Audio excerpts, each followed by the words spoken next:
ഏവർക്കും PSC tips and ട്രിക്സിൻ്റെ പുതിയൊരു ക്ലാസ്സിലേക്ക് സ്വാഗതം. സ്ത്രീകൾ, കുട്ടികൾ, മുതിർന്ന പൗരന്മാർ എന്നിവരുടെ സംരക്ഷണം. ഇത് നമ്മുടെ സിലബസിൽ കേരളം ഭരണവും ഭരണ സംവിധാനങ്ങളും എന്ന ഭാഗത്തിൽ പറയുന്നുണ്ട്. ഇതാണ് നമ്മളിന്ന് പഠിക്കാനായിട്ട് പോകുന്നത്. പ്രധാനമായിട്ടും സ്ത്രീകൾ, അവരുടെ സംരക്ഷണം, സ്ത്രീ സുരക്ഷയുമായി ബന്ധപ്പെട്ട നിയമങ്ങളും മറ്റു കാര്യങ്ങളുമാണ് നമ്മളിന്ന് പറയുന്നത്. ഒരുപാട് ടോപ്പിക്കുകൾ ഓവർലാപ്പ് ചെയ്ത് വരുന്ന ഒരു ഭാഗമാണിത്. അപ്പോൾ അതുകൊണ്ട് തന്നെ പ്രധാനപ്പെട്ട മറ്റ് ചില ഭാഗങ്ങളിൽ നമ്മൾ സംസാരിച്ചിട്ടുള്ള വിഷയം ഇന്നത്തെ ക്ലാസ്സിൽ പറയുന്നുണ്ടാവില്ല. അപ്പോൾ പ്രധാനപ്പെട്ട സ്ത്രീകളുമായി ബന്ധപ്പെട്ട കാര്യങ്ങൾ എന്തൊക്കെയാണെന്ന് നമുക്ക് പഠിക്കാം. അപ്പോൾ ക്ലാസ്സിലേക്ക് പോവാം. ആദ്യം നമുക്ക് ഒരു ഇൻട്രൊഡക്ഷൻ എന്ന പോലെ കുറച്ച് പ്രധാനപ്പെട്ട വർഷങ്ങൾ, തീയതികൾ, അതുപോലെ ചില നിയമങ്ങൾ ഒക്കെ ഒന്ന് ജനറലായിട്ട് പറഞ്ഞു പോവാം. ഒന്നാമതായിട്ട് March 8 എല്ലാവർക്കും അറിയാവുന്നതാണ്. അന്തർദേശീയ വനിതാ ദിനമാണ് March 8. അപ്പോൾ ദേശീയ വനിതാ ദിനമോ? February 13 ഫെബ്രുവരി 13 ദേശീയ വനിതാ ദിനം. ഇത് സരോജിനി നായിഡുവിൻ്റെ ജന്മദിനമാണ് കേട്ടോ. സരോജിനി നായിഡുവിൻ്റെ ജന്മദിനമാണ് ദേശീയ വനിതാ ദിനം February 13. ഇനി November 25 സ്ത്രീകൾക്കെതിരായ അതിക്രമങ്ങൾ ഇല്ലാതാക്കുന്നതിനുള്ള അന്താരാഷ്ട്ര ദിനമാണ് November 25. സ്ത്രീകൾക്കെതിരായ അതിക്രമങ്ങൾ ഇല്ലാതാക്കുന്നതിനുള്ള അന്താരാഷ്ട്ര ദിനം November 25. ഇനി സ്ത്രീ സുരക്ഷയുമായി ബന്ധപ്പെട്ട പ്രധാനപ്പെട്ട നിയമങ്ങളാണ്. ഒന്നാമതായിട്ട് ഹിന്ദു മാരേജ് ആക്ട്. 1955 നിലവിൽ വന്ന ഹിന്ദു മാരേജ് ആക്ട്. ഹിന്ദു വിവാഹങ്ങളെ നിയന്ത്രിക്കുന്ന വ്യവസ്ഥകൾ ഉൾക്കൊള്ളിച്ചുകൊണ്ട് കേന്ദ്ര സർക്കാർ പാസ്സാക്കിയ നിയമമാണ് ഹിന്ദു വിവാഹ നിയമം അല്ലെങ്കിൽ ഹിന്ദു മാരേജ് ആക്ട്. അടുത്തത് സ്ത്രീധനം കൊടുക്കുന്നതും വാങ്ങുന്നതും നിരോധിക്കുന്ന നിയമമാണ് 1961 സ്ത്രീധന നിരോധന നിയമം. 1961 സ്ത്രീധന നിരോധന നിയമം പാസ്സാക്കി. ഇനി 1971 medical termination of pregnancy act. ഈ ഒരു നിയമം നിലവിൽ വന്നതോടെ ഇന്ത്യയിലെ ഗർഭഛിദ്രം വിവിധ സാഹചര്യങ്ങളിൽ നിയമവിധേയമാണ് കേട്ടോ. 1971 medical termination of pregnancy act. അടുത്തത് ഗാർഹിക പീഡന നിരോധന നിയമമാണ്. ഇത് പാസ്സാകുന്നത് 2005 ഗാർഹിക പീഡന നിരോധന നിയമം 2005. എന്നാൽ ഈ ഒരു നിയമം നിലവിൽ വരുന്നത് 2006 October 26 ഗാർഹിക പീഡന നിരോധന നിയമം നിലവിൽ വരുന്നത് 2006 October 26. ഇത് രണ്ടു പ്രധാനപ്പെട്ടതാണ്, കൃത്യമായി തന്നെ ഓർത്തിരിക്കുക. ഗാർഹിക പീഡന നിരോധന നിയമം 2005 നിലവിൽ വരുന്നത് 2006 October 26. നമ്മളിവിടെ എന്തൊക്കെ പറഞ്ഞു? March 8 അന്തർദേശീയ വനിതാ ദിനം, February 13 ദേശീയ വനിതാ ദിനം, സരോജിനി നായിഡുവിൻ്റെ ജന്മദിനമാണ്, November 25 സ്ത്രീകൾക്കെതിരായ അതിക്രമങ്ങൾ ഇല്ലാതാക്കുന്നതിനായിട്ടുള്ള അന്താരാഷ്ട്ര ദിനമാണ് November 25. 1955 ഹിന്ദു മാരേജ് ആക്ട് നിലവിൽ വന്നു. 1961 സ്ത്രീധന നിരോധന നിയമം നിലവിൽ വന്നു. 1971 medical termination of pregnancy act വന്നു. 2020 ഇതിനൊരു ഭേദഗതി വരുന്നുണ്ട് കേട്ടോ. 1971 മെഡിക്കൽ ടെർമിനേഷൻ ഓഫ് പ്രഗ്നൻസി ആക്ടിന് 2020 ഒരു ഭേദഗതി ബില്ല് പാസ്സാവുന്നുണ്ട്. 2005 ഗാർഹിക പീഡന നിരോധന നിയമം. ഗാർഹിക പീഡന നിരോധന നിയമം നിലവിൽ വരുന്നത് 2006 October 26. ഓക്കെ. ഇനി 2013 ഒരു നിയമമാണ് ജോലി സ്ഥലങ്ങളിലെ ലൈംഗിക പീഡന നിരോധന നിയമം. 2013 April 23 നിലവിൽ വരുന്നത്. ജോലി സ്ഥലത്ത് വെച്ച് സ്ത്രീകൾക്കെതിരെയുള്ള പീഡനം തടയുന്നതിനും പരിഹാര മാർഗങ്ങൾ നിർദ്ദേശിച്ചുകൊണ്ടും കേന്ദ്ര ഗവൺമെൻറ് പാസ്സാക്കിയ നിയമമാണ് ഈ ഒരു നിയമം. ജോലി സ്ഥലത്തെ സ്ത്രീകൾക്കെതിരെയുള്ള ലൈംഗിക പീഡനം തടയലും നിരോധനവും പരിഹാരവും ഉൾക്കൊള്ളുന്ന നിയമം 2013 April 23. അടുത്തത് 1984 കുടുംബ കോടതി നിയമമാണ്. വിവാഹം, കുടുംബകാര്യങ്ങൾ എന്നിവയുമായി ബന്ധപ്പെട്ട തർക്കങ്ങളും അതുമായി ബന്ധപ്പെട്ട മറ്റ് വിഷയങ്ങളിലുമുള്ള തീരുമാനങ്ങൾ വേഗത്തിൽ തീർപ്പാക്കുന്നതിന് വേണ്ടിയിട്ട് കുടുംബ കോടതികൾ സ്ഥാപിക്കുക എന്നൊരാശയം കൊണ്ടുവന്നു. അപ്പോൾ ഇത്തരത്തിൽ കുടുംബ കോടതികൾ സ്ഥാപിക്കുന്നതിനായിട്ടുള്ള നിയമമാണ് 1984 കുടുംബ കോടതി നിയമം. ഇതുമായി ബന്ധപ്പെട്ട് ഈ ഒരു വർഷം കൂടി ഓർത്തിരിക്കുക. 1992 കേരളത്തിൽ കുടുംബ കോടതികൾ നിലവിൽ വന്നു. കേരളത്തിൽ കുടുംബ കോടതികൾ നിലവിൽ വന്ന വർഷം 1992. കുടുംബ കോടതി നിയമം പാസ്സാക്കിയത് 1984. കേരളത്തിൽ കുടുംബ കോടതികൾ നിലവിൽ വരുന്നത് 1992. അപ്പോൾ നമ്മൾ പറഞ്ഞു 2013 ജോലി സ്ഥലങ്ങളിലെ ലൈംഗിക പീഡന തടയൽ, നിരോധനം, പരിഹാരം എന്നിവയ്ക്കായിട്ടുള്ള നിയമം 2013 ഏപ്രിൽ 23 കൊണ്ടുവന്നു എന്ന്. അങ്ങനെയാണെങ്കിൽ മറ്റൊരു നിയമമുണ്ട് 2013 പ്രധാനപ്പെട്ടത് നിർഭയ നിയമം എന്നറിയപ്പെടുന്ന Indian criminal law amendment act. 2013 നിലവിൽ വന്നിട്ടുള്ള Indian criminal law amendment act Nirbhaya നിയമം. ഇനി 2013 തന്നെ ഇതുമായി ബന്ധമില്ല എങ്കിലും ഭക്ഷ്യസുരക്ഷാ നിയമം നിലവിൽ വന്നത് 2013 കേട്ടോ. ഭക്ഷ്യസുരക്ഷാ നിയമം 2013. അതുമായി ബന്ധപ്പെട്ട് തന്നെ പറയുകയാണെങ്കിൽ ജൂൺ 7 ലോക ഭക്ഷ്യസുരക്ഷാ ദിനം, വേൾഡ് ഫുഡ് സേഫ്റ്റി ഡേ. ഓരോ വർഷവും ജൂൺ 7 കേട്ടോ ആചരിക്കുന്നത്. കണക്റ്റഡ് ആയിട്ട് പറഞ്ഞു എന്നേ ഉള്ളൂ. ജൂൺ 7 ഓരോ വർഷവും ഭക്ഷ്യസുരക്ഷാ ദിനമായിട്ട് ആചരിക്കുന്നത്. ഭക്ഷ്യസുരക്ഷാ നിയമം വരുന്നത് 2013. Indian criminal law amendment act വരുന്നത് 2013. അതായത് നമ്മുടെ നിർഭയ നിയമം 2013. ഓക്കെ. ഇനി നമ്മൾ ഹിസ്റ്ററിയിൽ പഠിച്ചിട്ടുണ്ടാവും സതി നിരോധനം. സതി നിരോധന നിയമം വരുന്നത് 1829 കേട്ടോ. 1829 സതി നിരോധന നിയമം വരുന്നത്. അങ്ങനെയാണെങ്കിൽ സ്വതന്ത്ര ഭാരതത്തിൽ സതി നിരോധന നിയമം വന്ന വർഷം 1987. 1987 സ്വതന്ത്ര ഭാരതത്തിൽ സതി നിരോധന നിയമം വരുന്നത്. അപ്പോൾ 2 വർഷം ഓർത്തിരിക്കുക. 1829 സതി നിരോധന നിയമം വരുന്നു. സ്വതന്ത്ര ഭാരതത്തിൽ സതി നിരോധന നിയമം വരുന്നത് 1987. ഇനി നമ്മുടെ India government 2001 women empowerment year ആയിട്ട് പ്രഖ്യാപിച്ചിട്ടുണ്ട്. സ്ത്രീ ശാക്തീകരണ വർഷമാണ് 2001. സ്ത്രീ ശാക്തീകരണ വർഷം 2001. അടുത്തത് 1979 ഐക്യരാഷ്ട്രസഭയുടെ നേതൃത്വത്തിൽ വനിതകൾക്കെതിരായിട്ടുണ്ടാവുന്ന എല്ലാ തരത്തിലുള്ള വിവേചനങ്ങൾ തടയുന്നതിനായിട്ട് ഒരു സമ്മേളനം നടത്തുകയും ഒരു പ്രമേയം പാസ്സാക്കുകയും ചെയ്തിട്ടുണ്ട്. ഇത് നമ്മുടെ SCERT ടെക്സ്റ്റ് ബുക്കിൽ പറയുന്നുണ്ട്. 1979 ഈ ഒരു സ്ത്രീ വിമോചന ഉന്മൂലന ഉടമ്പടി കൊണ്ടുവരുന്നത്. സ്ത്രീ വിമോചന ഉന്മൂലന ഉടമ്പടി 1979. എന്നാൽ ഈ ഒരു ഉടമ്പടി കൊണ്ടുവരുന്നതിനായിട്ടുള്ള വിളംബരം, സ്ത്രീ വിമോചന ഉന്മൂലന വിളംബരം 1967 കൊണ്ടുവന്നു. അതിനുശേഷം ഉടമ്പടി 1979 കൊണ്ടുവന്നു. ഈ ഒരു പ്രമേയം പാസ്സാക്കിയിട്ട് നിലവിൽ വരുന്നത് പക്ഷേ 1981 കേട്ടോ. വിളംബരം നടത്തിയത് 1967 ഉടമ്പടി 1979 നിലവിൽ വരുന്നത് 1981. ആദ്യത്തെ 2 പ്രധാനപ്പെട്ടത്, വിളംബരം കൊണ്ടുവന്നതും ഉടമ്പടി കൊണ്ടുവന്നതും. ഓക്കെ. അടുത്തത് തുല്യവേതന നിയമമാണ്, ഈക്വൽ വേജസ് ആക്ട്. ജോലിയുടെ കാര്യത്തിൽ സ്ത്രീകൾക്കും പുരുഷന്മാർക്കും വിവേചനം ഉണ്ടായിരുന്നു. ഈ ഒരു പ്രശ്നം അവസാനിപ്പിക്കാൻ വേണ്ടിയിട്ട് കേന്ദ്ര സർക്കാർ 1976 തുല്യവേതന നിയമം കൊണ്ടുവരുന്നുണ്ട്. തുല്യവേതന നിയമം 1976, ഈക്വൽ വേജസ് ആക്ട് 1976. അതുമായി ബന്ധപ്പെട്ട നമ്മുടെ ഭരണഘടനയിലെ ഒരു ആർട്ടിക്കിളാണ് 39D. Article 39D. അത് പ്രകാരം സ്ത്രീകൾക്കും പുരുഷന്മാർക്കും തുല്യ ജോലിക്ക് തുല്യ വേതനം ഉണ്ടെന്ന് ഭരണഘടന ഉറപ്പ് നൽകുന്നുണ്ട്. Article 39D.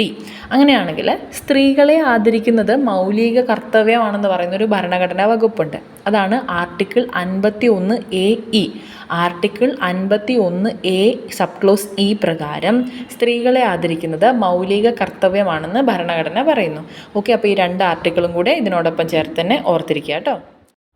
ഇനി വനിതകളുമായി ബന്ധപ്പെട്ട അവകാശങ്ങൾ പറയുമ്പോൾ ഏറ്റവും പ്രധാനപ്പെട്ടതായിട്ട് തന്നെ പറയേണ്ടത് വനിതാ കമ്മീഷനെ കുറിച്ചാണ്. അതിനുവേണ്ടി നമ്മൾ പ്രത്യേകം തന്നെ ഒരു ക്ലാസ് ചെയ്തിട്ടുണ്ട്. അതുകൊണ്ട് വിശദമായ കാര്യങ്ങൾ നമ്മളിവിടെ ഉൾക്കൊള്ളിച്ചിട്ടില്ല. വനിതാ കമ്മീഷൻ്റെ വളരെ ബേസിക് ആയിട്ടുള്ള കുറച്ച് കാര്യങ്ങളെ ഇവിടെ പറയുന്നുള്ളൂ. ആ ക്ലാസ്സുകൾ കൃത്യമായിട്ട് നമ്മൾ ചാനലിൽ പോയി കാണുക. വനിതാ കമ്മീഷനെ കുറിച്ചുള്ള എല്ലാ കാര്യങ്ങളും ആ ക്ലാസ്സിൽ ഉൾപ്പെടുത്തിയിട്ടുണ്ട്. വനിതാ കമ്മീഷനുമായി ബന്ധപ്പെട്ട വളരെ ബേസിക് ആയിട്ടുള്ള കാര്യങ്ങൾ പറയുമ്പോൾ ആദ്യത്തേത്, വനിതാ കമ്മീഷനെ നിയമിക്കുന്നതിന് വേണ്ടിയുള്ള നിയമം പാർലമെൻറ്റ് പാസ്സാക്കിയ വർഷം 1990. 1990 വനിതാ കമ്മീഷനെ നിയമിക്കുന്നതിന് വേണ്ടിയുള്ള നിയമം പാർലമെൻറ്റ് പാസ്സാക്കിയത്. അങ്ങനെയാണെങ്കിൽ ദേശീയ വനിതാ കമ്മീഷൻ നിലവിൽ വന്നത് എന്നാണ്? 1992 ജനുവരി 31 ദേശീയ വനിതാ കമ്മീഷൻ നിലവിൽ വരുന്നത്. 1992 ജനുവരി 31. ആദ്യത്തെ അധ്യക്ഷ ജയന്തി പട്നായിക് ആയിരുന്നു കേട്ടോ. ജയന്തി പട്നായിക്കാണ് ആദ്യത്തെ അധ്യക്ഷ. ദേശീയ വനിതാ കമ്മീഷൻ്റെ ആദ്യത്തെ അധ്യക്ഷ ജയന്തി പട്നായിക്കാണ്. അടുത്തത്, ദേശീയ വനിതാ കമ്മീഷനിലെ ആദ്യ പുരുഷ അംഗമാരാണ്? അലോക് റാവത്ത്. PSC തന്നെ ചോദിച്ച് പലതവണ ചോദിച്ച് മടുത്തൊരു ചോദ്യമാണ് അലോക് റാവത്ത്. വനിതാ കമ്മീഷനിൽ അംഗമായ ആദ്യ പുരുഷ അംഗമാണ് അലോക് റാവത്ത്. അതുകൊണ്ട് ഒരിക്കലും ഇത് തെറ്റിക്കാൻ പാടില്ല. കറക്റ്റായിട്ട് ഓർത്തിരിക്കുക, അലോക് റാവത്ത്. വനിതാ കമ്മീഷനിൽ അംഗമായ ആദ്യ പുരുഷ അംഗമാണ് അലോക് റാവത്ത്. ഇനി ഗിരിജ വ്യാസ്. ദേശീയ വനിതാ കമ്മീഷണറായിട്ട് 2 തവണ പ്രവർത്തിച്ച വ്യക്തിയാണ് ഗിരിജ വ്യാസ്. ദേശീയ വനിതാ കമ്മീഷണറായിട്ട് 2 തവണ പ്രവർത്തിച്ച വ്യക്തിയാണ് ഗിരിജ വ്യാസ്. ഇപ്പോൾ വനിതാ കമ്മീഷനെക്കുറിച്ച് നമ്മൾ ഇത്ര ഇവിടെ പറയുന്നുള്ളൂ. എല്ലാ കാര്യങ്ങളും വിശദമായിട്ട് മറ്റൊരു ക്ലാസ് ചെയ്തതുകൊണ്ടാണ് കേട്ടോ. അപ്പോൾ ഇനി അടുത്തത്, 1956 ഇമ്മോറൽ ട്രാഫിക് പ്രിവെൻഷൻ ആക്ട്. സ്ത്രീകളുടെയും പെൺകുട്ടികളുടെയും അധാർമിക ഗതാഗതം തടയുന്നതിനായിട്ടുള്ള നിയമമാണ് 1956 ഇമ്മോറൽ ട്രാഫിക് പ്രിവെൻഷൻ ആക്ട്. ഇത്രയും കാര്യങ്ങളാണ് നമുക്ക് സ്ത്രീ സുരക്ഷയുമായി ബന്ധപ്പെട്ട് ജനറലായിട്ട് പറയാനുള്ളത്. ഇതൊരു ജസ്റ്റ് നമുക്ക് ഓർത്തിരിക്കാൻ വേണ്ടി, അല്ലെങ്കിൽ എന്തൊക്കെ കാര്യങ്ങളാണ് പഠിക്കാനുള്ളത്, പഠിക്കേണ്ടതായിട്ടുള്ളതെന്ന് മനസ്സിലാക്കാൻ വേണ്ടി ആദ്യമേ പറഞ്ഞു എന്ന് മാത്രം. അപ്പോൾ ഈ വർഷങ്ങളും ഇപ്പോൾ നമ്മൾ പറഞ്ഞ തീയതികളും പ്രധാനപ്പെട്ട ചില പേരുകളും മറ്റു കാര്യങ്ങളെല്ലാം കൃത്യമായിട്ട് ഓർത്തിരിക്കാം. ഇനി നമുക്കിതിൽ പ്രധാനപ്പെട്ടത് വിശദമായി തന്നെ പഠിക്കാം.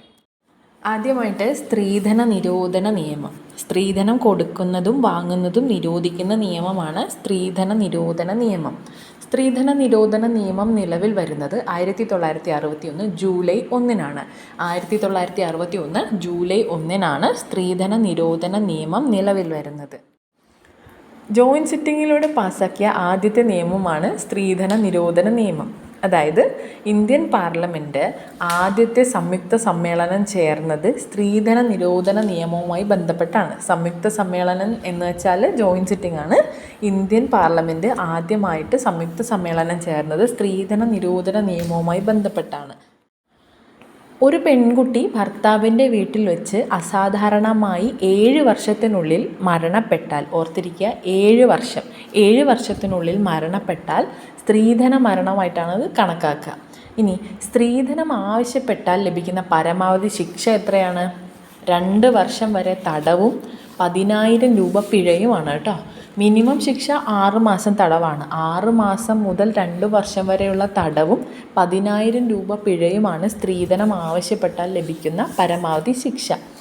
ഇനി സ്ത്രീധനം വാങ്ങുകയോ കൊടുക്കുകയോ ചെയ്താൽ അനുഭവിക്കേണ്ട ശിക്ഷ എന്ന് പറയുന്നത് വ്യത്യാസമുണ്ട്, ശ്രദ്ധിച്ചിരിക്കുക.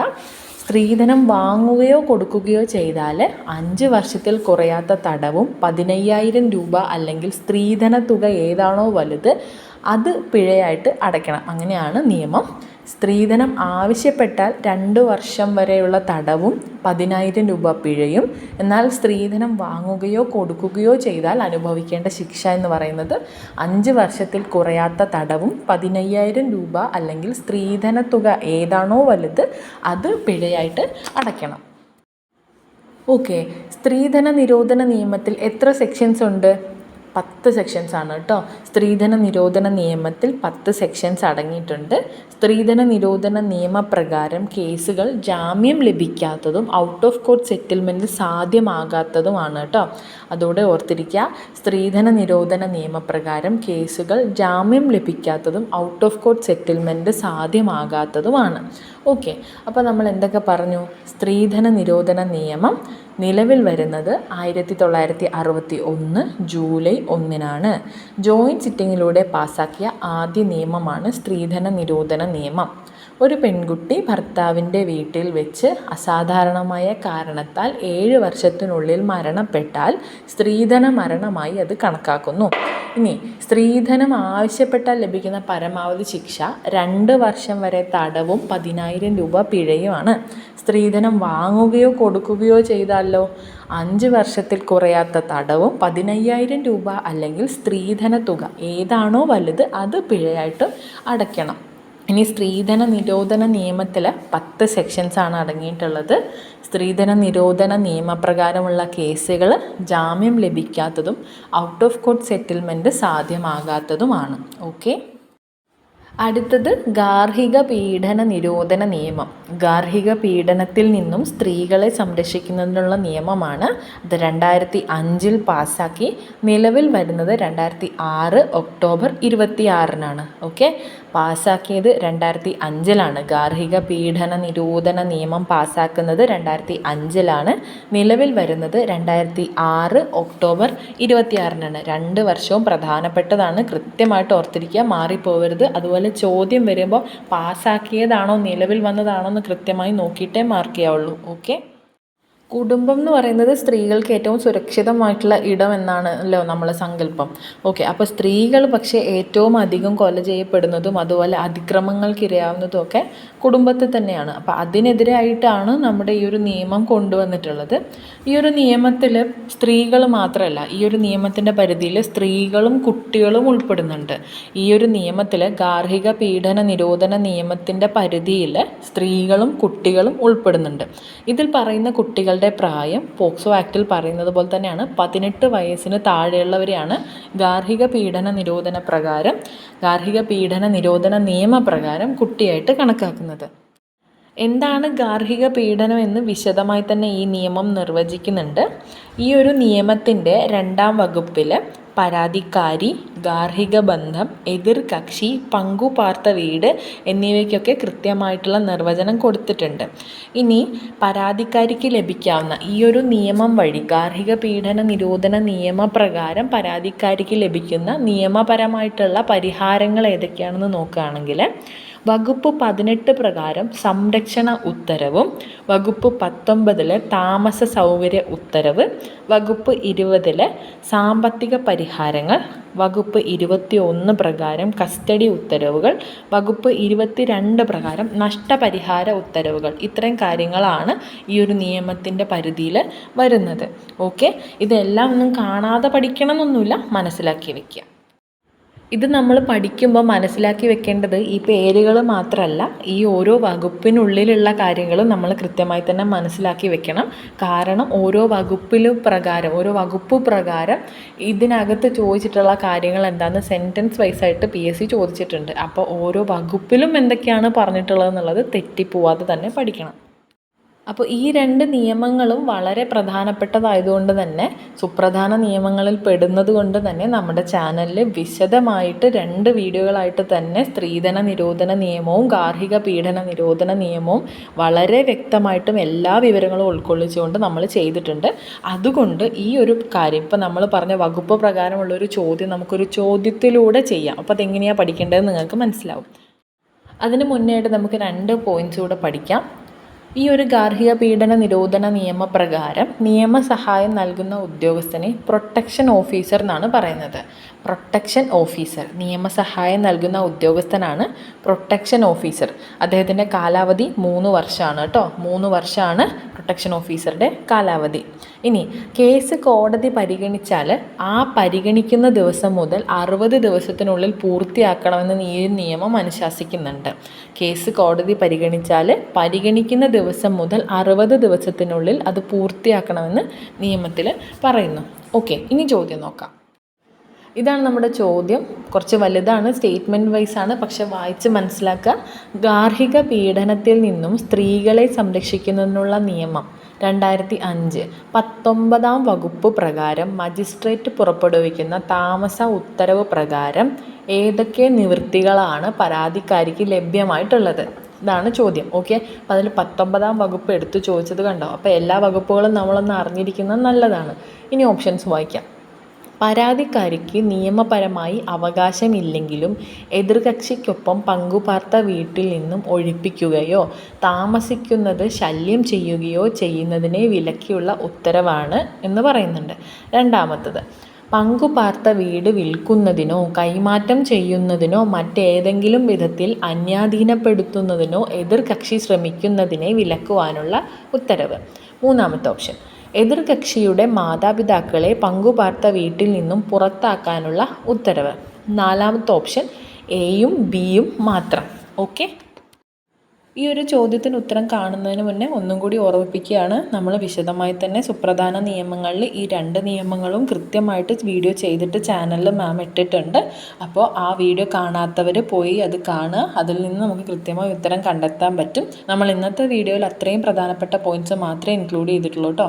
ഓക്കെ, അപ്പോൾ നമുക്ക് വകുപ്പുകളെക്കുറിച്ച് വളരെ ലളിതമായിട്ടും വളരെ ഇമ്പോർട്ടൻ്റ് ആയിട്ടുള്ള പോയിൻറ്റ്സ് നോക്കാം. വകുപ്പ് 18. വകുപ്പ് 18 എന്താ പറയുന്നത്?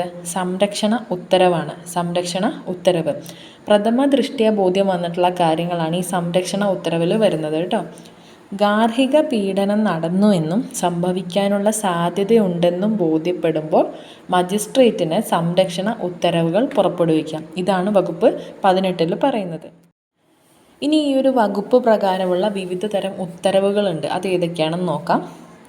ഗാർഹിക അതിക്രമം തടയൽ, പീഡനം നടത്തുന്നതിൽ നിന്നും പ്രേരിപ്പിക്കുന്നതിൽ നിന്നും എതിർകക്ഷികളെ വിലക്കൽ, ജോലിയിടം, വിദ്യാലയം എന്നിവിടങ്ങളിൽ പീഡനം ആവർത്തിക്കുന്നതിൽ നിന്നുള്ള വിലക്കൽ, ഇനി ഇരയെ സഹായിക്കുന്നവരെ പീഡിപ്പിക്കുന്നത് തടയൽ.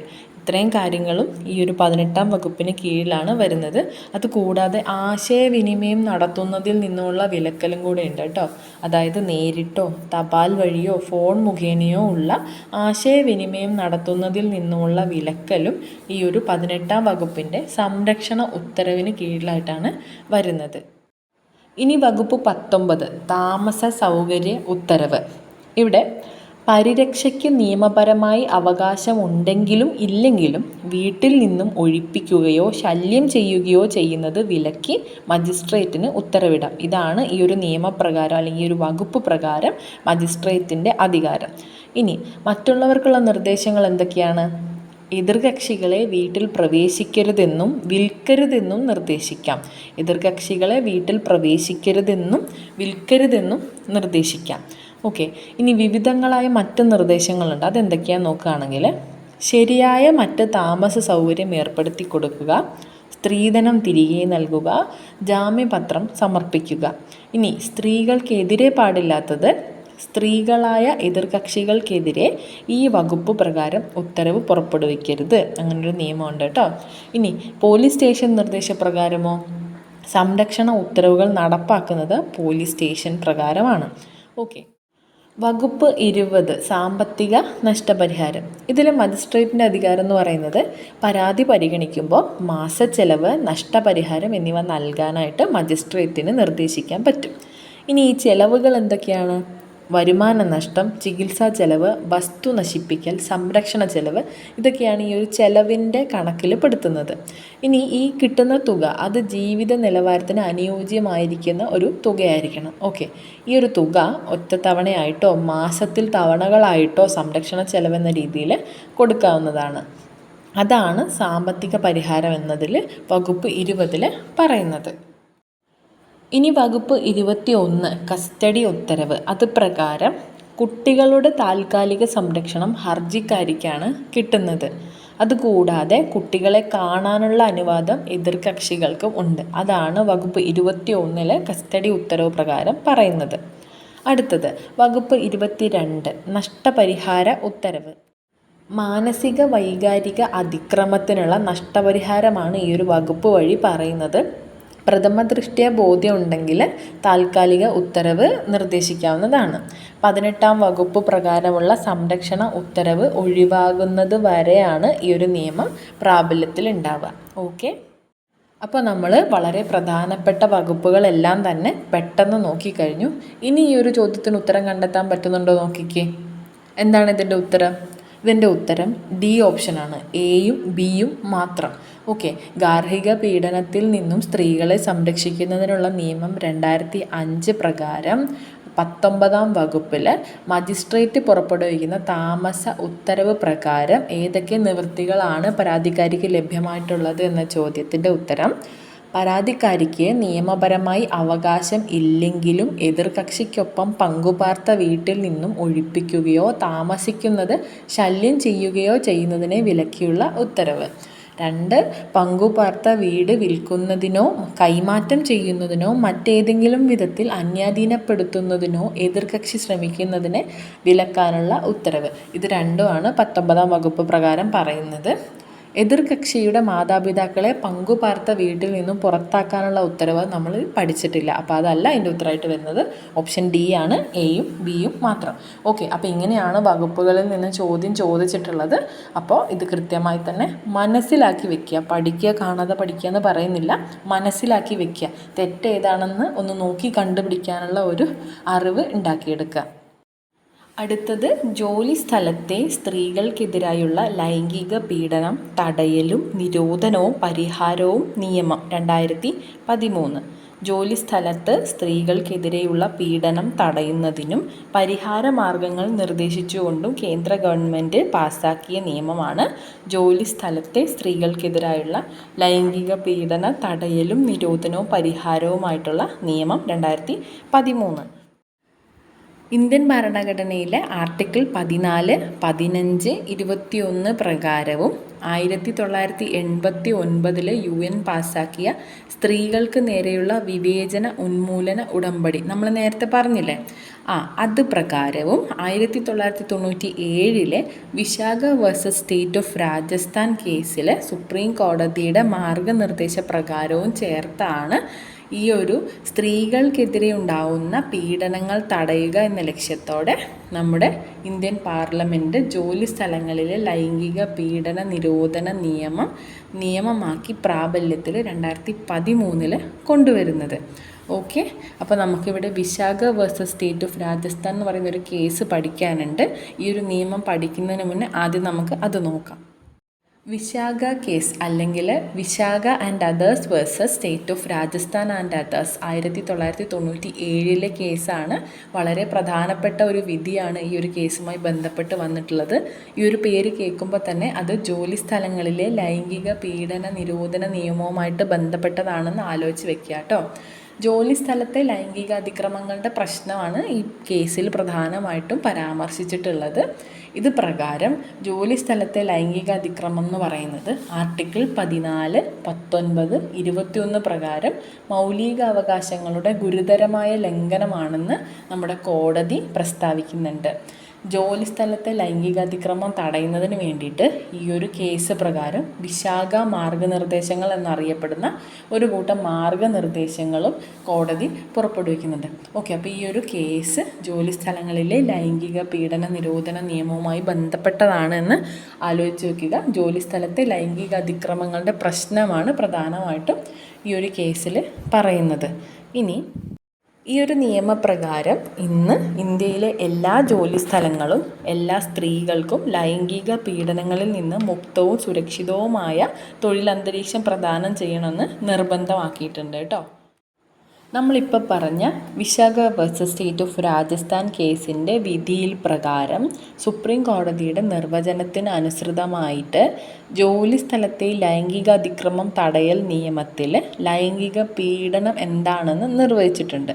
ഈ ഒരു നിയമം അനുസരിച്ച് ലൈംഗിക പീഡനത്തിൽ ഇഷ്ടപ്പെടാത്ത ലൈംഗിക സ്വഭാവം എന്നത് ഉൾപ്പെടുന്നുണ്ട് കേട്ടോ. അപ്പോൾ എന്തൊക്കെയാണ് അതിൽ പറഞ്ഞിട്ടുള്ളതെന്ന് വെച്ചാൽ ശാരീരിക ബന്ധവും പുരോഗതിയും ലൈംഗിക ആനുകൂല്യങ്ങൾക്കായിട്ടുള്ള ആവശ്യം അല്ലെങ്കിൽ അഭ്യർത്ഥന, ലൈംഗിക നിറമുള്ള പരാമർശങ്ങൾ നടത്തുക, അശ്ലീലം കാണിക്കുക, ലൈംഗിക സ്വഭാവമുള്ള മറ്റേതെങ്കിലും ഇഷ്ടപ്പെടാത്ത ശാരീരികമോ വാക്കാലുള്ളതോ അല്ലാത്തതോ ആയ പെരുമാറ്റം, ഇതെല്ലാം ലൈംഗിക പീഡന നിർവചനത്തിന് കീഴിലായിട്ടാണ് വരുന്നത്. ഇനി ജീവനക്കാരൻ, ജോലി സ്ഥലത്തെ ലൈംഗിക പീഡനം തടയൽ നിയമത്തിന് കീഴിലുള്ള ഒരു ജീവനക്കാരൻ അല്ലെങ്കിൽ തൊഴിലാളി എന്നതിൻ്റെ നിർവചനം വളരെ വിശാലമായിട്ടാണ് കേട്ടോ കൊടുത്തിട്ടുള്ളത്. എന്തൊക്കെയാ നോക്കുകയാണെങ്കിൽ സ്ഥിരം, താൽക്കാലികം, അഡ്ഹോക്ക് ജീവനക്കാർ, നേരിട്ടോ ഏജൻറ്റ് മുഖേനയോ പ്രതിദിന വേതന അടിസ്ഥാനത്തിൽ ഏർപ്പെട്ടിരിക്കുന്ന വ്യക്തികൾ, കരാർ തൊഴിലാളികൾ, സഹപ്രവർത്തകർ, പ്രൊബേഷ്യന്മാർ എന്നിവരൊക്കെ ഈ ഒരു നിയമത്തിൽ ഉൾക്കൊള്ളുന്നു. ഇത് കൂടാതെ ട്രെയിനികളും അപ്രൻറ്റിസുകളും പ്രധാന തൊഴിലുടമയുടെ അറിവോടെയോ അല്ലാതെയോ പ്രതിഫലത്തിന് വേണ്ടിയോ അല്ലാതെയോ സ്വമേധയാ ജോലി ചെയ്യുന്നവരോ മറ്റോ തൊഴിൽ നിബന്ധനകൾ പ്രകടമായതോ സൂചിപ്പിച്ചതോ ആയാലും ഈ ഒരു നിയമത്തിൻ്റെ പരിധിയിലാണ് വരുന്നത്. ഇനി ജോലി സ്ഥലം, സ്ത്രീകൾക്ക് നേരെയുള്ള ലൈംഗിക അതിക്രമം പ്രാഥമിക തൊഴിൽ സ്ഥലത്ത് മാത്രമായിട്ട് പരിമിതപ്പെടണമെന്ന് ഇല്ല എന്നുള്ളൊരു തിരിച്ചറിവുണ്ടായി. അതുകൊണ്ട് തന്നെ ഈ ഒരു നിയമപ്രകാരം വിപുലീകൃത ജോലിസ്ഥലം എന്ന ആശയമാണ് പറയുന്നത് കേട്ടോ. അതെന്തൊക്കെയാണെന്ന് വെച്ചാൽ, തൊഴിൽ സ്ഥലം എന്നതിൽ തൊഴിൽ സ്ഥലത്തേക്കോ പുറത്തേക്കോ യാത്ര ചെയ്യുന്നതിനായിട്ട് തൊഴിലുടമ നൽകുന്ന ഗതാഗതം ഉൾപ്പെടെ ജോലിയിൽ നിന്നോ അതിനിടയിലോ ഉദ്യോഗാർത്ഥി സന്ദർശിക്കുന്ന ഏത് സ്ഥലവും ജോലി സ്ഥലമായിട്ടാണ് കണക്കാക്കുന്നത് ഈ ഒരു നിയമത്തിൻ്റെ പരിധിയിൽ. അടുത്തത് ICC ആണ്, ഇൻറ്റേർണൽ കംപ്ലയിൻറ്റ്സ് കമ്മിറ്റി, അതായത് ആന്തരിക പരാതി സമിതി. 10 അതിലധികമോ ജീവനക്കാർ ജോലി ചെയ്യുന്ന ഒരു സ്ഥാപനത്തിൻ്റെ ഓരോ ഓഫീസിലോ അല്ലെങ്കിൽ ബ്രാഞ്ചിലോ ഒരു ആന്തരിക പരാതി കമ്മിറ്റി ICC രൂപീകരിക്കണമെന്ന് ഈ ഒരു നിയമത്തിൽ ആവശ്യപ്പെടുന്നുണ്ട്. ലൈംഗിക പീഡനവുമായി ബന്ധപ്പെട്ട പരാതികൾ കേൾക്കുന്നതിനും പരിഹരിക്കുന്നതിനും വേണ്ടിയിട്ടാണ് ഈ ഒരു ആന്തരിക പരാതി കമ്മിറ്റി രൂപീകരിക്കണമെന്ന് ആവശ്യപ്പെടുന്നത്. ഇനി ഈ ഒരു സമിതിയുടെ ICCയുടെ ഘടന എങ്ങനെയാണെന്ന് നോക്കാം. പ്രിസൈഡിംഗ് ഓഫീസറും 2 അംഗങ്ങളും ബാഹ്യ അംഗവും ചേർന്നതാണ് ഈ ഒരു ICCയുടെ ഘടന എന്ന് പറയുന്നത്. അപ്പോൾ ആരാണ് പ്രിസൈഡിംഗ് ഓഫീസർ? പ്രിസൈഡിംഗ് ഓഫീസർ ജോലി സ്ഥലത്ത് ജീവനക്കാരുടെ ഇടയിലെ മുതിർന്ന തലത്തിൽ ജോലി ചെയ്യുന്ന ഒരു സ്ത്രീ ആയിരിക്കും. അംഗങ്ങളോ, ജീവനക്കാരിൽ നിന്ന് 2 അംഗങ്ങളിൽ കുറയാത്തവരെ ഇവിടെ തിരഞ്ഞെടുക്കും. അവർ പ്രധാനമായിട്ടും സ്ത്രീകളുടെ ലക്ഷ്യത്തിൽ പ്രതിജ്ഞാബദ്ധരായവരോ സാമൂഹിക പ്രവർത്തനത്തിൽ പരിചയമുള്ളവരോ നിയമ പരിജ്ഞാനമുള്ളവരോ ആയിരിക്കണമെന്ന് പറയുന്നുണ്ട്. ഇനി ബാഹ്യ അംഗം ഒരു NGOയിൽ നിന്നോ അസോസിയേഷനിൽ നിന്നോ സ്ത്രീകളുടെയോ ലൈംഗിക പീഡനവുമായി ബന്ധപ്പെട്ട പ്രശ്നങ്ങളിൽ പരിചിതമായിട്ടുള്ള ഒരു വ്യക്തിയുടെയോ സേവനമാണ് ഇവിടെ ബാഹ്യ അംഗത്തിൽ ഉദ്ദേശിക്കുന്നത്. ഓക്കെ, ICC അംഗങ്ങളിൽ പകുതിയിൽ കുറയാത്തത് സ്ത്രീകളായിരിക്കണമെന്ന് പറയുന്നുണ്ട്. അതുകൂടാതെ ICC അംഗങ്ങളുടെ കാലാവധി 3 വർഷത്തിൽ കൂടാൻ പാടില്ല എന്നും പറയുന്നുണ്ട്. ICCയുടെ പ്രിസൈഡിംഗ് ഓഫീസർ ഉൾപ്പെടെ കുറഞ്ഞത് 3 അംഗങ്ങൾ അന്വേഷണം നടത്തുന്നിടത്ത് ഹാജരാവണമെന്നും ഈ ഒരു നിയമത്തിൽ പറയുന്നുണ്ട്. അപ്പോൾ ഇവിടെ നമ്മൾ നോട്ട് ചെയ്യേണ്ടത് പകുതിയിൽ കുറയാതെ സ്ത്രീകൾ ഉണ്ടായിരിക്കണം, അതുപോലെ കാലാവധി 3 വർഷത്തിൽ കൂടാൻ പാടില്ല, പ്രിസൈഡിംഗ് ഓഫീസർ ഉൾപ്പെടെ കുറഞ്ഞത് 3 അംഗങ്ങൾ അന്വേഷണം നടത്തുന്ന സ്ഥലത്ത് ഹാജരാവുകയും വേണം. ഓക്കെ, ഇനി ഈ ഒരു നിയമപരിധിയിൽ വരുന്ന പരാതി ആർക്കൊക്കെ നൽകാമെന്ന് നോക്കാം. തൊഴിൽ സ്ഥലത്തെ ലൈംഗിക പീഡനത്തെ സംബന്ധിച്ച പരാതിക്കാരിക്ക് അതത് കമ്മിറ്റിയിൽ സംഭവം നടന്ന് 3 മാസത്തിനുള്ളിൽ രേഖാമൂലം ബോധിപ്പിക്കാവുന്നതാണ്. എന്നാൽ ഈ ഒരു പരാതിക്ക് ആസ്പദമായ സംഭവം നടന്ന് 3 മാസത്തിനുള്ളിൽ മതിയായ കാരണത്താൽ പരാതി കൊടുക്കുവാൻ കഴിയാതെ വരുന്ന സാഹചര്യത്തിൽ വീണ്ടും ഒരു 3 മാസം കൂടി ദീർഘിപ്പിച്ച് സമയം കൊടുക്കുന്നതിനുള്ള ഒരു അവസരം ഉണ്ട്. പരാതിക്കാരിക്ക് രേഖാമൂലം പരാതി തയ്യാറാക്കാൻ സാധിക്കാതെ വരുന്ന പക്ഷം അതത് കമ്മിറ്റികളിലെ ചെയർപേഴ്സൺ, അംഗങ്ങൾ എന്നിവർക്ക് പരാതിക്കാരിക്ക് അതിനായിട്ടുള്ള സഹായങ്ങൾ ചെയ്തു കൊടുക്കാവുന്നതാണ്. ഇത് കൂടാതെ പരാതിക്കാരിക്ക് ഇത്തരം പരാതി ബോധിപ്പിക്കുവാൻ എന്തെങ്കിലും ശാരീരികമോ മാനസികമോ ആയ ബുദ്ധിമുട്ടുകൾ ഉണ്ടെങ്കിൽ പരാതിക്കാരിക്ക് വേണ്ടി ബന്ധുക്കൾക്കോ സുഹൃത്തുക്കൾക്കോ സഹപ്രവർത്തകർക്കോ വനിതാ കമ്മീഷൻ ഓഫീസർക്കോ പരാതിക്കാരിയുടെ രേഖാമൂലമുള്ള സമ്മതപ്രകാരം സംഭവത്തെക്കുറിച്ചറിയാവുന്ന മറ്റാർക്കെങ്കിലുമോ പരാതി ബോധിപ്പിക്കാവുന്നതാണ്. ഓക്കെ, ഇനി അതുമല്ല പരാതിക്കാരിക്ക് മാനസിക പ്രശ്നങ്ങൾ ഉണ്ടാവുകയും ചികിത്സിക്കുകയും ചെയ്യുന്ന സാഹചര്യത്തിൽ അവരെ ചികിത്സിക്കുന്ന സൈക്യാട്രിസ്റ്റിനോ സൈക്കോളജിസ്റ്റിനോ അവരുടെ രക്ഷിതാവിനോ പരാതിക്കാരിക്ക് വേണ്ടിയിട്ട് പരാതി ബോധിപ്പിക്കാവുന്നതാണ്. എന്നാൽ പീഡനത്തിനിരയായ സ്ത്രീ മരിച്ചു പോയിട്ടുണ്ടെങ്കിൽ സംഭവത്തെ സംബന്ധിച്ച് വിവരമുള്ള ആർക്കും മരണപ്പെട്ട സ്ത്രീയുടെ അവകാശികളുടെ രേഖാമൂലമുള്ള സമ്മതപ്രകാരം പരാതി ബോധിപ്പിക്കാവുന്നതാണ്. ഓക്കെ, ഇവയെല്ലാം തന്നെ പഠിക്കണമെന്നല്ല മനസ്സിലാക്കണമെന്നാണ് പറയുന്നത്. റിപ്പീറ്റഡായിട്ട് നോക്കി മനസ്സിലാക്കി വെക്കുക കേട്ടോ. അടുത്തത് Indian criminal law amendment act 2013, criminal നിയമ ഭേദഗതി നിയമം 2013. 2012 ഡിസംബറിൽ നടന്ന ഒരു നിർഭയ കേസില്ലേ, ആ കേസിൻ്റെ പശ്ചാത്തലത്തിലാണ് ക്രിമിനൽ നിയമ ഭേദഗതി നിയമം 2013 പാസ്സാക്കുന്നത്. അതുകൊണ്ട് തന്നെ ഈ ഒരു നിയമം നിർഭയ നിയമം എന്നുകൂടി അറിയപ്പെടുന്നുണ്ട്. ഓക്കെ, ഈ ഒരു ഭേദഗതി നിയമം ഇന്ത്യൻ ശിക്ഷാ നിയമം, ഇന്ത്യൻ തെളിവ് നിയമം, ക്രിമിനൽ നടപടി ചട്ടം എന്നിവയിലെ നിരവധി വ്യവസ്ഥകൾ ഭേദഗതി ചെയ്യുന്നുണ്ട്. ഈ ഭേദഗതിയിലൂടെ ആസിഡ് ആക്രമണം, പിന്തുടരൽ എന്നിവ ഉൾപ്പെടെ നിരവധി പുതിയ കുറ്റകൃത്യങ്ങൾ ഇന്ത്യൻ ശിക്ഷാ നിയമത്തിൽ ആഡ് ചെയ്തിട്ടുണ്ട്. അതുകൂടാതെ നിലവിലുള്ള നിയമലംഘനങ്ങൾ കൂടുതൽ കർശനമാക്കാനും ഈ ഒരു ഭേദഗതി നിയമം പറയുന്നുണ്ട്. ഇനി ഈ ഒരു നിയമം കൊണ്ടുവരാൻ കാരണമായിട്ടുള്ള കമ്മീഷൻ ഏതാണ്? അത് വർമ്മ കമ്മീഷനാണ്. നിർഭയ നിയമം കൊണ്ടുവരാനായിട്ട് കാരണമായ കമ്മീഷൻ വർമ്മ കമ്മീഷൻ. അങ്ങനെയാണെങ്കിൽ നിർഭയ സംഭവത്തെപ്പറ്റി പരിശോധിക്കുവാൻ വന്ന കമ്മീഷൻ ഏതാണ്? അത് ഉഷാ കമ്മീഷനാണ് കേട്ടോ. ഉഷാ കമ്മീഷൻ, മാറിപ്പോവരുത്. നിർഭയ നിയമം കൊണ്ടുവരാൻ കാരണമായ കമ്മീഷൻ വർമ്മ കമ്മീഷൻ. നിർഭയ സംഭവത്തെപ്പറ്റി പരിശോധിക്കുവാൻ വന്ന കമ്മീഷൻ ഉഷാ കമ്മീഷൻ. കർമ്മ ബൂമറാങ് എന്ന് പറയില്ലേ, അതുപോലെ ചെയ്ത ഒരു കുറ്റത്തിൻ്റെ കാരണമായിട്ടൊരു നിയമം വന്നു. അപ്പോൾ കർമ്മ എന്നാലോചിച്ചാൽ വർമ്മ കമ്മീഷൻ എന്നാലോചിക്കാം. വെറും കോഡ് മാത്രമായിട്ട് കാണുക. ഓക്കെ, ഈ നിയമം കൊണ്ടുവരാൻ കാരണമായ കമ്മീഷൻ വർമ്മ കമ്മീഷൻ. നിർഭയ സംഭവത്തെപ്പറ്റി പരിശോധിക്കുവാൻ വന്ന കമ്മീഷൻ ഉഷാ കമ്മീഷൻ. ഓക്കെ, ഇനി ഇന്ത്യയിൽ നിർഭയ ദിനമായി ആചരിക്കുന്നത് എന്നാണ്? അത് ഡിസംബർ 16-നാണ്. ഡിസംബർ 16 ഇന്ത്യയിൽ നിർഭയ ദിനമായി ആചരിക്കുന്നു. അപ്പോൾ അത്രയേ ഉള്ളൂ നിർഭയ നിയമം, ഓർത്തിരിക്കുക കേട്ടോ. അങ്ങനെ നമ്മൾ സ്ത്രീ സുരക്ഷയുമായി ബന്ധപ്പെട്ട പ്രധാനപ്പെട്ട നിയമങ്ങൾ പഠിച്ചു കഴിഞ്ഞു.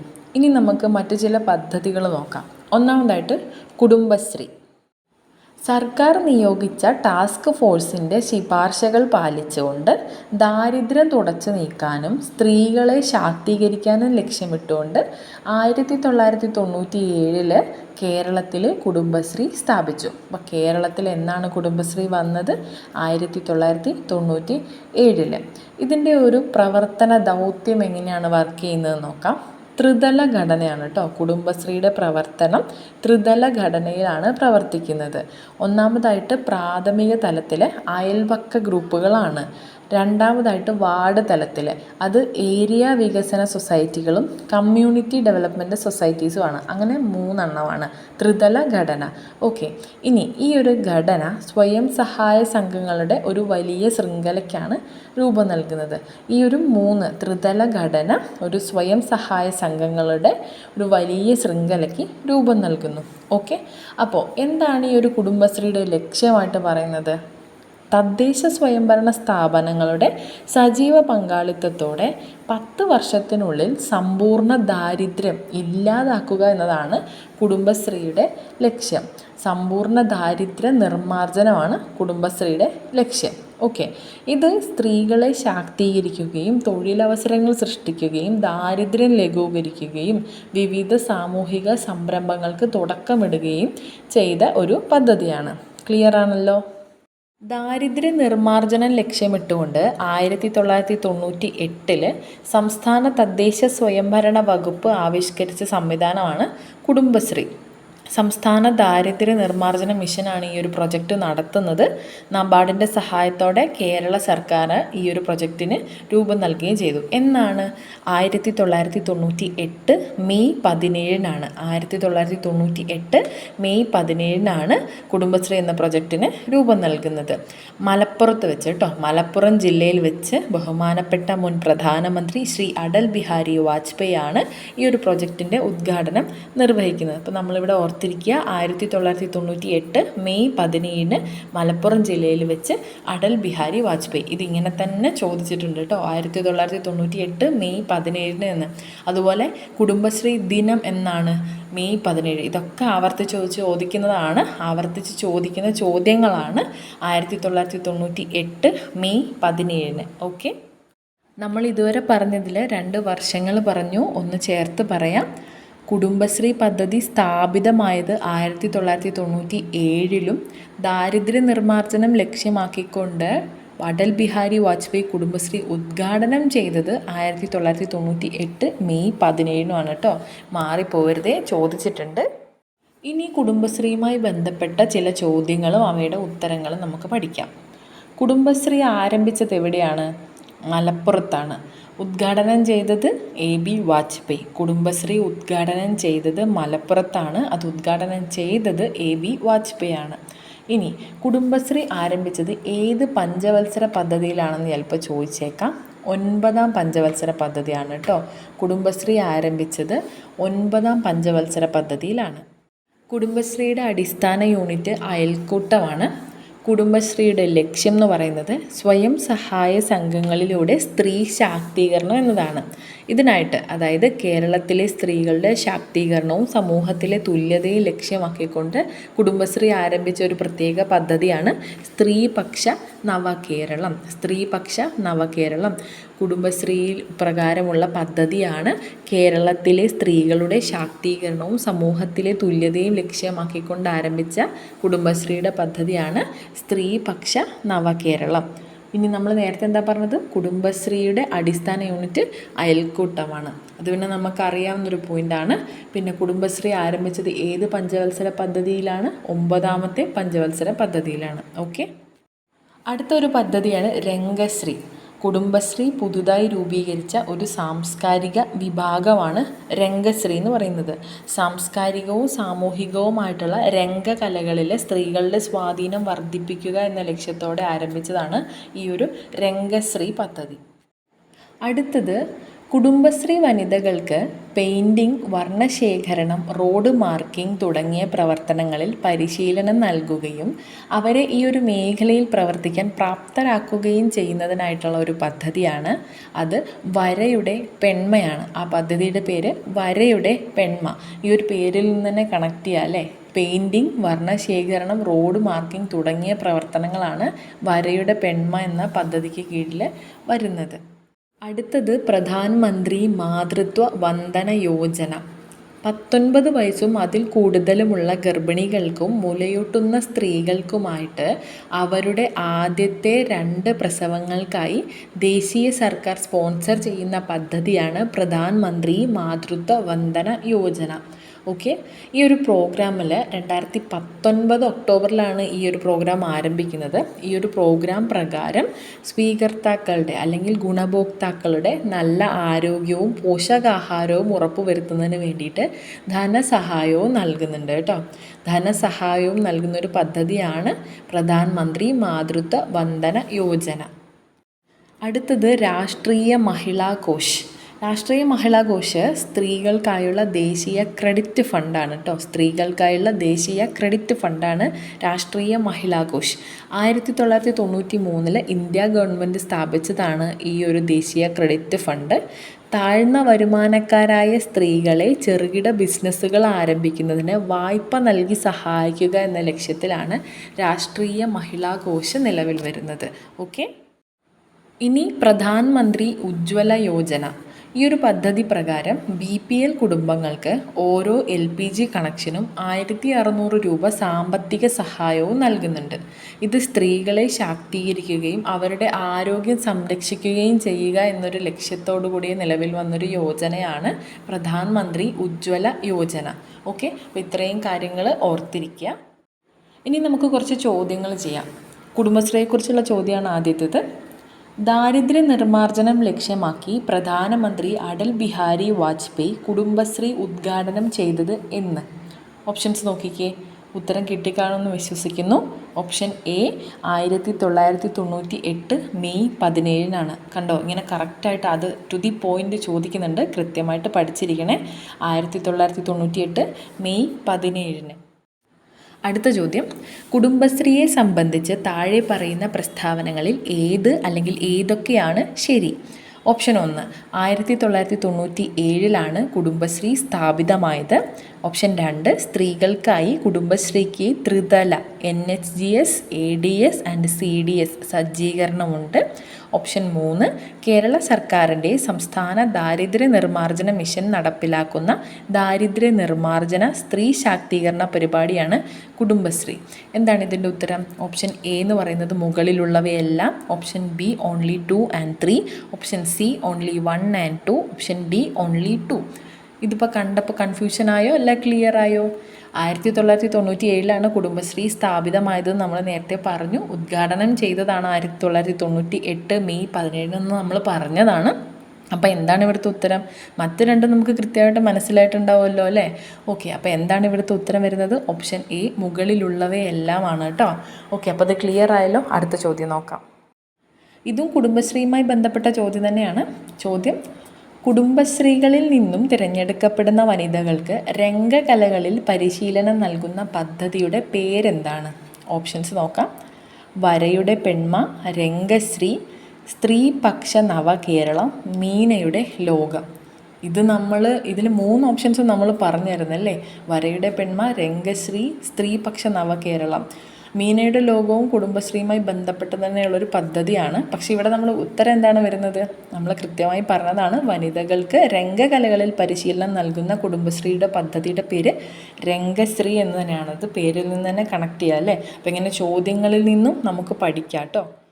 അടുത്തത്: ഗാർഹിക പീഡന നിരോധന നിയമപ്രകാരം പരാതിക്കാരിക്ക് ലഭിക്കുന്ന നിയമപരിഹാരങ്ങളിൽ പെടാത്തത് ഏത്? എളുപ്പമുള്ള ചോദ്യമാണ് അല്ലേ. ഓപ്ഷൻസ് നോക്കിക്കേ. താമസ സൗകര്യം, സംരക്ഷണം, നഷ്ടപരിഹാരം, വിവാഹമോചനം. നമ്മൾ ഓരോ വകുപ്പും എടുത്ത് തന്നെ പഠിച്ചതാണ് അല്ലേ. അപ്പോൾ എന്താണ് ഇതിൻ്റെ ഉത്തരമായിട്ട് വരുന്നത്? എളുപ്പമുള്ള ചോദ്യമാണ്, തെറ്റിക്കാൻ പാടില്ല.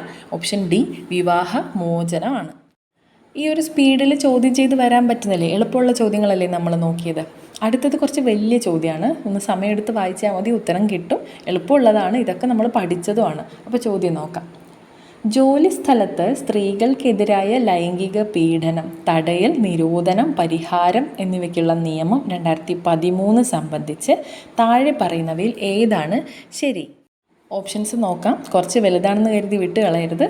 പ്രിസൈഡിംഗ് ഓഫീസറും ഇൻറ്റേർണൽ പരാതി കമ്മിറ്റിയിലെ അംഗങ്ങളും നാമനിർദ്ദേശം ചെയ്ത തീയതി മുതൽ 3 വർഷത്തിൽ കൂടാത്ത പദവി വഹിക്കും. 2. സീനിയർ തലത്തിൽ ജോലി ചെയ്യുന്ന ഒരു സ്ത്രീയായിരിക്കേണ്ട ഒരു പ്രിസൈഡിംഗ് ഓഫീസറെ ബന്ധപ്പെട്ട സംസ്ഥാന സർക്കാർ നിർദ്ദേശം ചെയ്യും. 3. പീഡനത്തിനിരയായ ഏതൊരു സ്ത്രീക്കും കഴിഞ്ഞ സംഭവം നടന്ന തീയതി മുതൽ 1 മാസത്തിനുള്ളിൽ ജോലി സ്ഥലത്തെ ലൈംഗിക അതിക്രമം സംബന്ധിച്ച് ആന്തരിക പരാതി കമ്മിറ്റിക്ക് പരാതി നൽകാം. ഇത് 3 നമ്മൾ പറഞ്ഞതാണ് അല്ലേ. ഒന്ന് ആലോചിച്ച് നോക്കിയാൽ എന്താണ് ഇതിൻ്റെ ഉത്തരം വരുന്നതെന്ന്. Option A only 1, option B only 3, option C only 1 and 2, option D മുകളിലുള്ളവയെല്ലാം, അതായത് 1, 2 and 3. ഓക്കെ, നിങ്ങൾ നോക്കിക്കേ. എന്നിട്ട് എന്താണ് ഉത്തരം വരുന്നതെന്ന് ഒന്ന് നോക്കിക്കേ. ഈ ഓപ്ഷൻസ് നോക്കുമ്പോൾ നമ്മൾ 3ാമത്തെ ഓപ്ഷൻ ഒന്ന് എടുക്കാം. പീഡനത്തിനിരയായ ഏതൊരു സ്ത്രീക്കും കഴിഞ്ഞ സംഭവം നടന്ന തീയതി മുതൽ 1 മാസത്തിനുള്ളിൽ ജോലി സ്ഥലത്തെ ലൈംഗിക അതിക്രമം സംബന്ധിച്ച് ആന്തരിക പരാതി കമ്മിറ്റിക്ക് പരാതി നൽകാമെന്നാണ് നമ്മളെ സ്റ്റേറ്റ്മെൻറ്റ്. ഈ ഒരു ഓപ്ഷനിൽ പറഞ്ഞ പോലെ 1 മാസത്തെ കാര്യം നമ്മൾ എവിടെയെങ്കിലും പറഞ്ഞിട്ടുണ്ടോ? നമ്മൾ പറഞ്ഞിട്ടുള്ളത് 3 മാസത്തെ കാര്യമാണ്. പരാതി നൽകൽ സമയപരിധി എന്ന് പറയുന്നത് 3 മാസമാണ്. പീഡന സംഭവത്തിന് ശേഷം 3 മാസത്തിനുള്ളിൽ പരാതി നൽകിയാൽ മതി. ഈ ഒരു 3 മാസത്തിൽ നൽകാൻ കഴിഞ്ഞിട്ടില്ലെങ്കിൽ, കൃത്യമായ കാരണങ്ങളുണ്ടെങ്കിൽ 3 മാസം കൂടി നമ്മൾ അധികം നൽകും. അങ്ങനെയാണല്ലോ നമ്മൾ പറഞ്ഞിട്ടുള്ളത്, നമ്മൾ പഠിച്ചതാണ് അല്ലേ.